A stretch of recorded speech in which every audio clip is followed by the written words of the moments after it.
नमस्कार दोस्तों, आपका स्वागत है योगेश महाजन लीगल चैनल पर। योगेश महाजन लीगल चैनल पर हम आपको प्रस्तुत करेंगे नवीनतम सुप्रीम कोर्ट के फैसलों और विभिन्न अन्य न्यायालयों के फैसलों पर और विधि ज्ञान को प्रसारित करने का प्रयास करेंगे। इस चैनल पर हम न्यायिक फैसलों के महत्व को समझाने और विधि समझौतों की युक्तियों को समझाने का प्रयास करते हैं। हमारा मकसद है कानून और न्याय के क्षेत्र में ज्ञान को आपके पास पहुंचाना, तो कृपया हमारे चैनल को सब्सक्राइब करें, घंटी आइकन दबाएं, वीडियो को लाइक और शेयर करें। दोस्तों, माननीय सुप्रीम कोर्ट का 24 अक्टूबर 2024 का एक फैसला है। ये एक रिपोर्टेबल जजमेंट है जो कि क्रिमिनल अपील नंबर 4277 ऑफ 2024 जो कि जिसमें अपीलेंट है वो सेंट्रल ब्यूरो ऑफ इन्वेस्टिगेशन है वर्सेस रिस्पोंडेंट है। और यहाँ पर माननीय जो सुप्रीम कोर्ट में ये अपील डाली गई थी वो सीबीआई ने डाली थी और हाई कोर्ट के फैसले को चुनौती दी गई थी। और यहाँ पर फैक्ट्स क्या थे कि जो रिस्पोंडेंट को कन्विक्शन हो गई थी, जो स्पेशल कोर्ट है दिल्ली की एक ककड़ुबा कोर्ट थी, वहाँ पे उनको कन्विक्शन हो गया था प्रिवेंशन ऑफ करप्शन एक्ट और 420 जो चीटिंग से रिलेटेड जो सेक्शन और 120 बी जो क्रिमिनल कॉन्सिक्वेंसी है, और 7 years की जो रिगरस इम्प्रिजनमेंट है वो कोर्ट ने इम्पोज की थी। और साथ में फाइन था वो 95 लाख रुपीज का लगाया था। और साथ में ये कहा था कि अगर फाइन डिफॉल्ट करेंगे फाइन देने में तो सिंपल इम्प्रिजनमेंट 21 मंथ्स की और बढ़ा दी जाएगी। तो इसको कन्विक्शन को चैलेंज किया था रिस्पोंडेंट ने आगे क्रिमिनल अपील डाल के, और जो सस्पेंशन ऑफ सेंटेंस थी वो हो गई थी और साथ में बेल बॉन्ड देने को कहा था कि subject to the satisfaction of the trial court के समक्ष जाकर उनको जो बेल बॉन्ड थे विद 1 श्योरिटी के साथ 50,000 की जो श्योरिटी के साथ देने को बोला था। और तो इसके बाद फिर ये हुआ कि सुप्रीम कोर्ट में माननीय सुप्रीम कोर्ट में सीबीआई ने अपील फाइल की। उन्होंने कहा कि जो अमाउंट था वो डिपॉजिट नहीं किया है, और क्योंकि जो फाइन था वो 95 लाख रुपीस का जो फाइन था और इन्होंने कोई जो अमाउंट है वो डिपॉजिट नहीं किया, और सिर्फ सेंटेंस जो है वो मींस जो सस्पेंड हुई है, फाइन सस्पेंड नहीं हुआ है।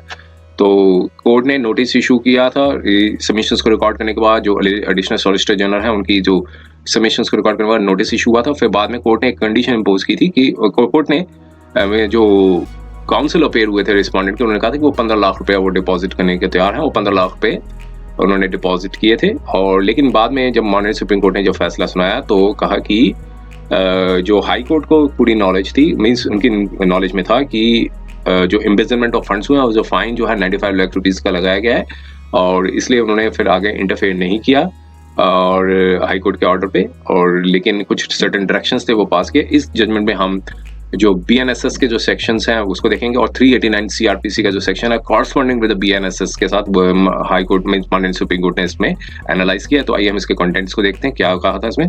और इसमें बताया कि कंट्रोवर्सी क्या थी इस केस की। जो अपील थी वो लिमिटेड थी।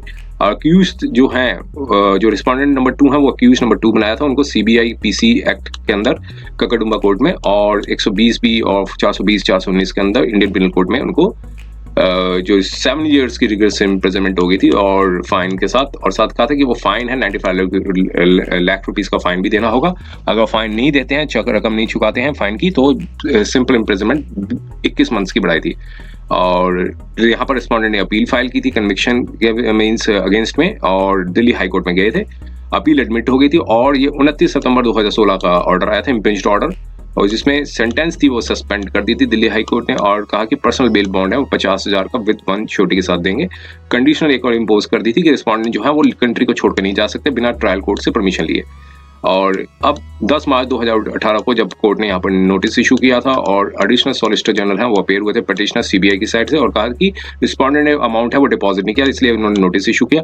8 अगस्त 2023 को कोर्ट ने यह ऑर्डर पास किया और उसमें सीनियर काउंसिल अपेयर हुए थे रिस्पोंडेंट को। उन्होंने इंस्ट्रक्शन देने के बाद कहा कि रिस्पोंडेंट जो है 15 लाख रुपए 3 मंथ्स के अंदर डिपॉजिट कर देंगे। स्टेटमेंट लिखने के बाद कोर्ट ने अडजॉर्न कर दी थी पटिशन को 21/11/2023 को कि इसे टॉप ऑफ द बोर्ड पे रखा जाए, और साथ में ये भी क्लियर कर दिया कि अगर वो डिपॉजिट नहीं करते तो बेल जो है रिस्पोंडेंट की वो सेट असाइड हो जाएगी। और इसके बाद रिस्पोंडेंट ने 15 लाख रुपए डिपॉजिट कर दिया और जिसको इन्वेस्ट कर दिया फिक्स डिपॉजिट में under the orders of the court.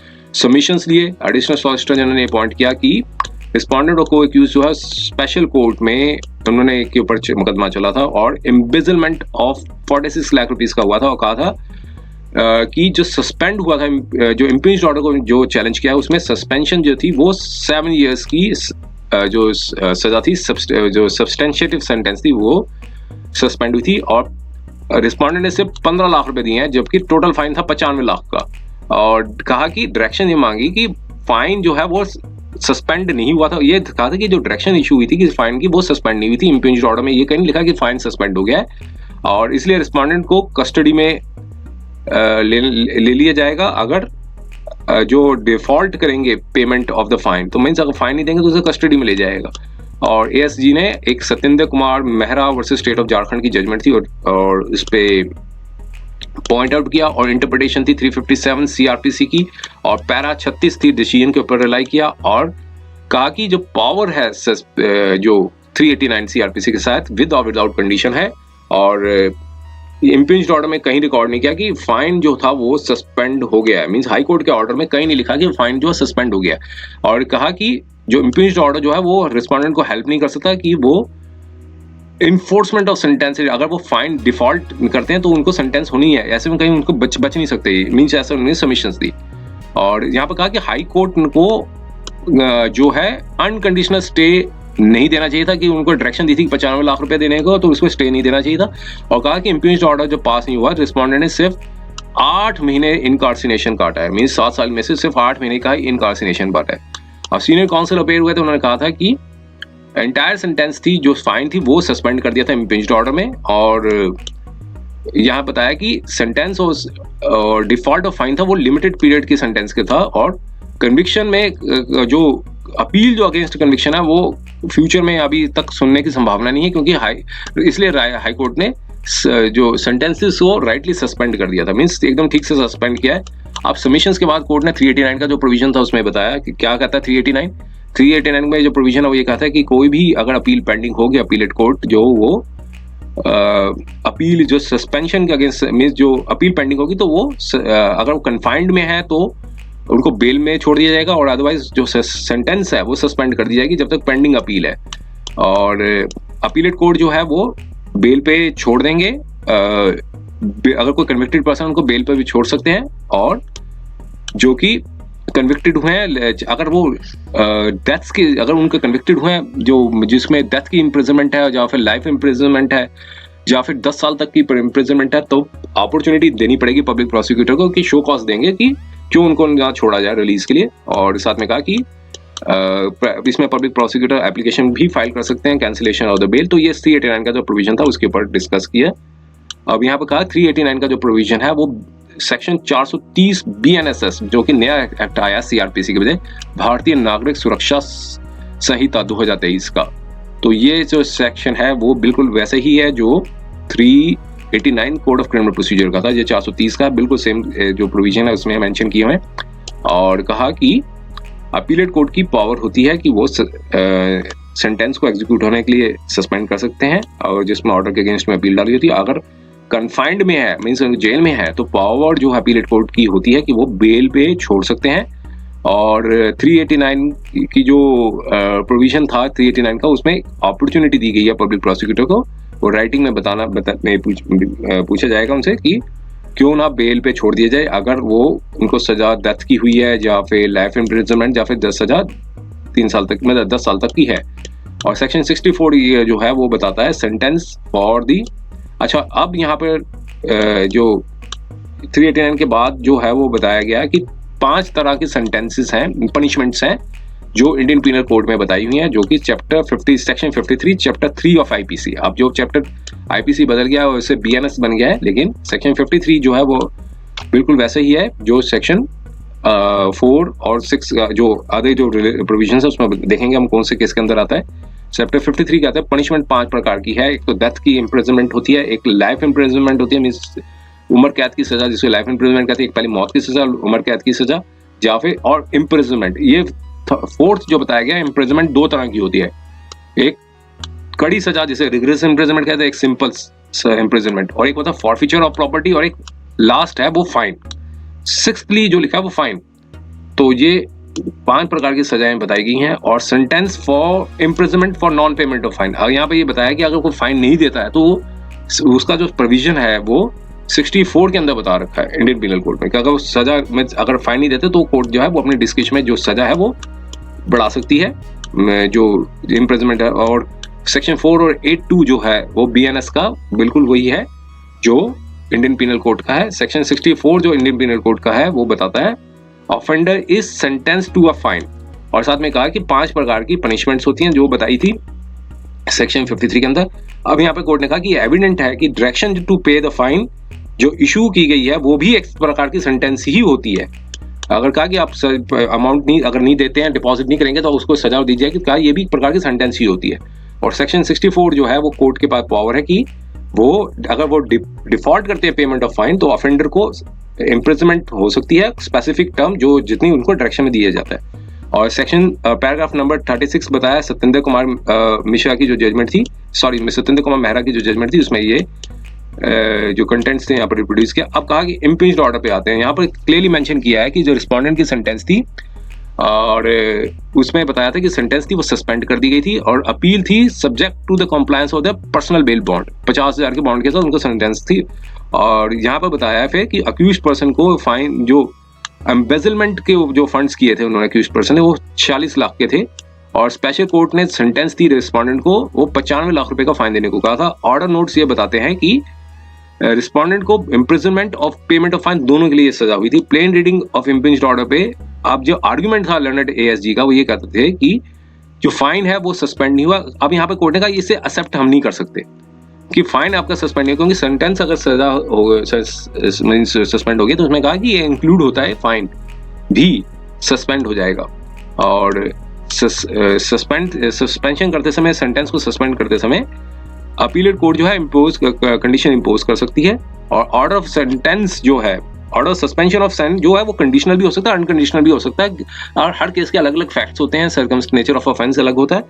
और सब एक एग्जांपल ये बताया कि अगर फाइन इम्पोज किया गया कन्विक्टेड अक्यूज्ड अगर कन्विक्टेड हो गए हैं और उनको फाइन इम्पोज किया गया जो पनिशेबल है 138 NI एक्ट के जो नेगोशिएबल इंस्ट्रूमेंट एक्ट के, जब depending on the facts of the case, तो अपीलेट कोर्ट जो है वो कंडीशन इम्पोज कर सकता है कि वो डिपॉजिट करें फाइन अमाउंट को, और जब पार्ट में करें अप्रोच जो है कोर्ट की डिफरेंट हो सकती है क्योंकि ऑफेंसेस जो है इंडियन पिनल कोड में अलग अलग होते हैं और कॉग्नेट लेजिस्लेशंस होते हैं। लेकिन जब भी प्रेयर में बनाई जाती है suspension of the sentence of the fine तो अपीलेट कोर्ट जो हमेशा कंसीडर करता है कि सेंटेंस जो है फाइन की वो भी सस्पेंडेड हो जाए अनकंडीशनली और या फिर कुछ कंडीशंस के साथ। लेकिन कोर्ट जो है हमेशा माइंड में ही रखती है कि कंडीशन जो है जब इम्पोज की जाती है, जब फाइन को सस्पेंड किया जाता है तो इस तरह की नहीं होनी चाहिए कि वो इम्पॉसिबल हो अपीलेंट को कि वो कंप्लाई कर सके।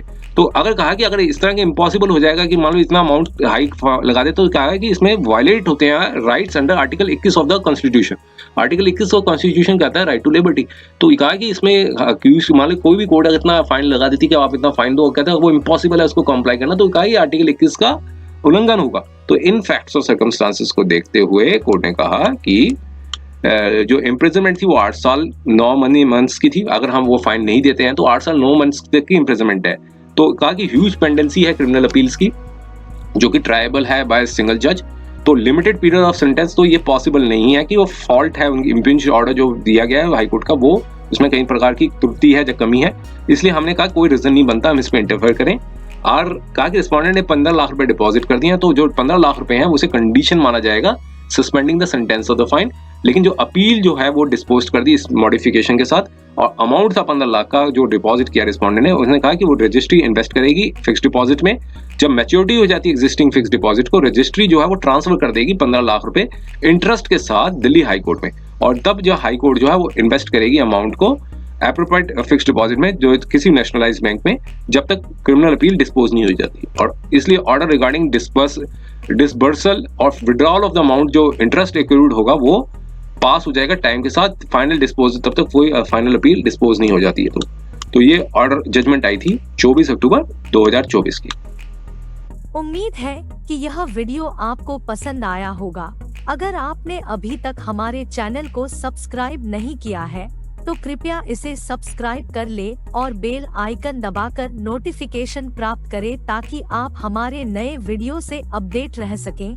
अगर आपको यह वीडियो पसंद आया हो तो कृपया लाइक करें और अपने दोस्तों के साथ शेयर करें। हमारे चैनल पर आपको न्यायिक मुद्दों, कानूनी सलाह और कानूनी अपडेट्स के बारे में नवाचारिक और महत्वपूर्ण जानकारी मिलेगी। हमारे साथ बने रहें, क्योंकि योगेश महाजन लीगल आपके कानूनी सवालों का सहायक है।